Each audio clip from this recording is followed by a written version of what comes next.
Hey there, folks. Welcome to Spectrum Pulse. We talk about music, movies, art, and culture. And today we're going to be talking about the newest album from Sims called More Than Ever. So here's a story for all you. I saw Doomtree in Toronto twice last year. Once was at Riot Fest. It was awesome. They put on a terrific show. And I was able to leave to see Frank Turner and Bleachers before Tyler the Creator showed up. And the second time I saw them, it was in a small venue downtown. I actually ran into an old university friend there completely by accident. And afterwards, we hit up a bar and we talked about the show. And I remember a big part of the conversation being which Doomtree MC was our favorite. Because let's face it, there's 5 of them. They're all ridiculously good. There's always a hierarchy to these sort of things, though. Obviously, Dessa topped both of our lists, but that should be no surprise to anybody. Dessa would make my top 5 of all time, and the fact that she's now featured on the Hamilton mixtape is all the more deserved. But after that, the ranking was a little bit more mixed. For me, I tended to gravitate to Cecil Lauder, more because I liked a lot of his production work, and I'd heard a lot of his solo material and his work with Strange Famous. My friend consistently brought up Sims as her second favorite, and while she was making her entirely justified case, I realized I had never listened to Sims' solo albums. I had heard POS's albums. I can't honestly say I'm the biggest fan, but I do appreciate his distinctive lane. But Sims? I had a hard time evaluating a lot of his material outside of Doomtree, especially going back to his breakthrough album in 2011, Bad Time Zoo. On the one hand, his unconventional rhyming patterns could occasionally get pretty frustrating, but he was also probably the most eccentric and borderline odd rapper of the Doomtree collective. Unlike Dessa, whose material tended to be a little bit more conventionally tasteful, for lack of better words, Sims was the guy who would actually take more risks in his content, his wordplay, and especially his instrumentation. He had a flair for theatrical bombast and some really great hooks, but there was an off-kilter edge to Bad Time Zoo that in retrospect really feels ahead of its time. It was experimental and weird courtesy of Laserbeak's eclectic production, almost certainly underappreciated in 2011, and I include myself in that category. Even as a fan of Doomtree, the collective that along with Run the Jewels is everything that I want to hear in modern hip-hop, I probably didn't give Sims enough credit back then. So I was not going to be making that mistake again, and even if nobody else cares to cover this album, which is kind of likely as I'm not sure he's got the immediate name recognition as Dessa or POS or even Cecil Lauder, I want to get to this album first this week, before Common, before Czarface, anything else. So with More Than Ever, what did I get? Well, folks,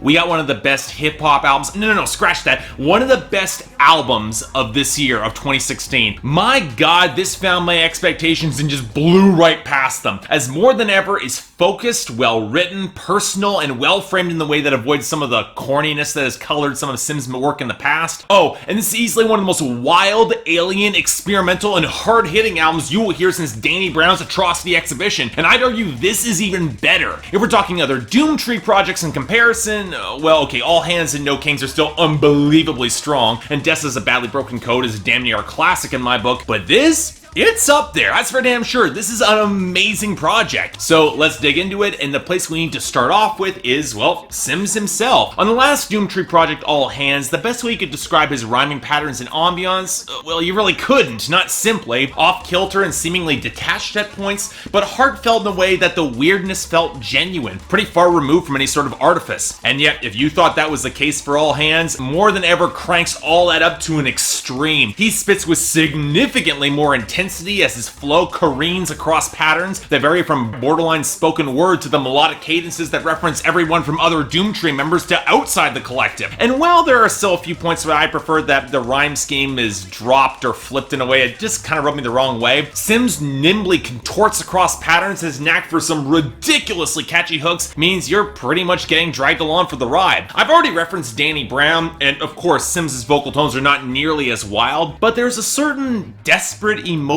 subtlety that accentuates the same sort of emotions that made Atrocity Exhibition such a wild trip. Sims just simply swaps out the reckless hedonism for something a little bit more high concept, and stories told with the sort of distinctive detail that lends them a lot of vivid color. And there's none of the same detachment that occasionally crept onto points of All Hands, and yeah, did work there. This is a lot closer, and if it's euphoric in any way, it's sort of euphoria that can make some gut-wrenching turns into outright terror. And nowhere is that more apparent than the production. And look. Sims has always been closer to the experimental side with his work with Paper Tiger and Laserbeak, but roping in Ice Tep sees him going even further than ever. Danny Brown might have brought in more outright variety with Atrocity Exhibition, but Sims sticks the landing with More Than Ever more consistently, with a razor-sharp percussion, warping walls of alien synthesizers, and the sort of crescendos and grooves that twist into some monstrous songs that recalls Death Grips with a little bit more refinement. Or maybe the industrial touches you see on a B. Dolan project warped it even further and blown up to Titanic size. It might start off small with a huge cracking beat and distorted blocks of synth on a bad flying bird, but Icarus has those huge horn-like blasts paired with trap percussion and all these eerie glossy layers, all paired with just enough vocal distortion that only comes in to balance Sims in the mix, not swallow him or accentuate something that isn't there in his voice. The hammering hook that erupts out of the creepy skitters of Brutal Dance, the roiling distorted blasts of OneHundred, the warbling layers against waves of jittery darkness on flash paper, the echoing clipping-esque pops that leads to the gargantuan distorted groove on the hook of Spinning Away. It might be one of the heaviest hooks I've heard in hip-hop all year. Hell, they even fuse in elements of footwork into that fast-paced hammering beat of What They Don't Know, the most obvious political cut on this album. And yet, even when the hooks aren't going nuts, there's a lot of subtle atmosphere building and growth going on in these mixes. The warble, the synth, and the subtle patter of the beat of Oakland Avenue Catalpus, the increased layering of Badlands, the watery, misty gloss of Shakin' in My Seats, which is a spin on a sex song that we definitely have to discuss further in this review, to the dark, gleaming layers of synth that run through Voltaire, and then the tunes aligned become a little less atonal and yet more funereal with the faded pianos and the stunningly bleak bass-heavy hook. Now, it's not all perfect. I don't quite love some of the tones on Bucket, particularly the outro, and I do wish there was a little bit more organic instrumentation to highlight some of the more human moments of beauty, like say on Gosper Island, but really, that's minimal. This album is an instrumental entity in and of itself, unlike so much else you will hear this year with patterns that aren't too alien to be accepting by a willing audience if you're going to give it some time.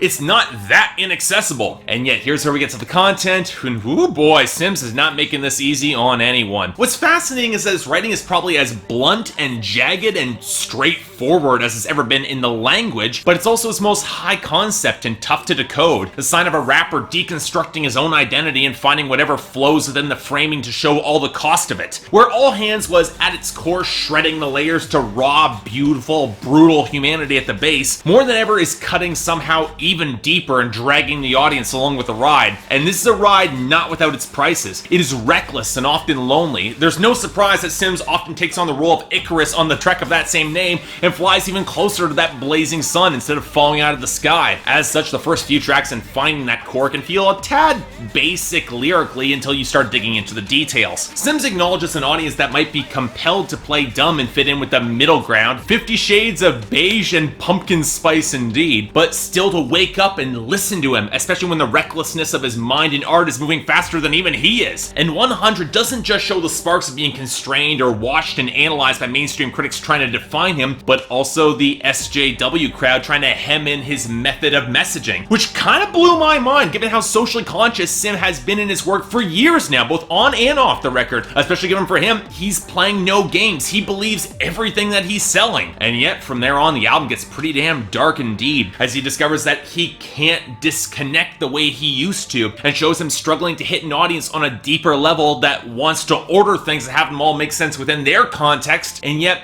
he can't connect with them on that point. Especially on songs like Flash Paper, he sees how fragmented, fragile, and temporary it all seems, catching a moment on stage where the noise has him wishing for peace and isolation out in the wilderness. To quote him, "It doesn't make me feel hollow, but it doesn't put me on board." And that spinning out of control gets all the more pronounced on what else? Spinning around. Half screams and gunfire at the sky to kill your gods, half a child breaking through the clouds of heaven and finding none of the heavens that he was looking for. Just emptiness. And from that point, the direction of the album does seem to shift a little bit around the midsection, and a little bit more control is established. Sure, we get the much welcome evisceration of institutionalized ignorance and apathy in the face of real issues on what they don't know. Definitely what I needed on a day right before the election. But more focus is set in on how Sims is trying to deal with the deconstruction of his artistic identity, with Oakland Avenue Catalpus showing him just trying to ride the ups and downs and yet acknowledge his own vulnerability while still holding hard. Badlands gets all the more intriguing, as he shows his own success running contrary to punk seeds that are planted long ago. He's trying to make the mundane seem euphoric, and even references the bellicose oi scene of hardcore punk, only to find himself now on the red carpet. There's a real disconnect from where he once came from and where he is now. But then we get to Shaking in My Sheets, which at first glimpse seems like Sims making a sex song, which almost seems ridiculous in its premise, and yet one of the more emotionally honest and nuanced songs that I've heard in a while in any genre. And then you realize it could very well be about his wife, who was critically ill for months, and their loving connection had to find some way to persist, even among the things unspoken, which lends it an organic gravity that, yeah, it's kind of uncomfortably intimate, but all the more powerful. And that's before we get to Voltaire, which paints a starkly detailed story to go dance at a club, only for someone he loves to get gunned down there in a shooting by accident, and him raging as he sees the bloody mess unfold in front of him. Some god, whatever god would listen. No controlled or uncontrolled recklessness from him could have possibly prepared him for that. And to translate all that to an audience, well, then we got the closer, Gosper Island, which shows Sims counting fractal patterns on the glass, finding the tangible patterns, something to convey, but how to create something that anyone else beyond him can understand. The closing bit, the scientific language. I want to share the entire final stanza, the entire outro of the song. How to count the waves, how to offset the phase, how to synchronize the phrase, how to love what is left in its wake. When it rolls in, to take it away, to give back to you. Fantastic layered language describing how music and art is refined from personal experience, refined, released down to the waveform, and then given back to the audience in this echoing feedback loop. It's simple, but it's damn near perfect. I really love that line. In short, yeah, this review might have gone long, but this album is something unquestionably special. Too many people will ignore this as a side project to Doomtree, or as too alien or weird or hard-hitting or brutish to really appreciate. Folks, don't make that mistake. Not only is this album intelligent, heartfelt, and a nerve-wracking experience all the way through, it also has some of the most energetic, explosive, and hard-hitting bangers that you will hear all year. Killing the lie, yet again, that intelligent and conscious hip-hop can't be as catchy or explosive as any other album in that genre. Easily a 9 out of 10, the highest of my recommendations. Sims, he just released an album that easily lives up to its title. Get more than ever, people. It most certainly deserves it. So yeah, thanks a lot for watching. If you'd like to like and subscribe, I'd be more than grateful. I got the poll up here to tell me what you guys think if you had a chance to yet hear this album. I know this might be a little bit biased here. I got the Doomtree shirt after all. It's clear I'm a fan of these guys, but hey, I wouldn't be a fan without some very cleanly justified reasons, and this album goes hard as hell. It's easily one of the best hip-hop records of this year. Beyond that, anything else I might be able to do to improve my presentation, or any other albums coming out that you want me to take a look at, I will try to give them a listen. Schedule's still piling up here. Until then, I'm Mark, you're watching Spectrum Pulse, and I'll see you next time.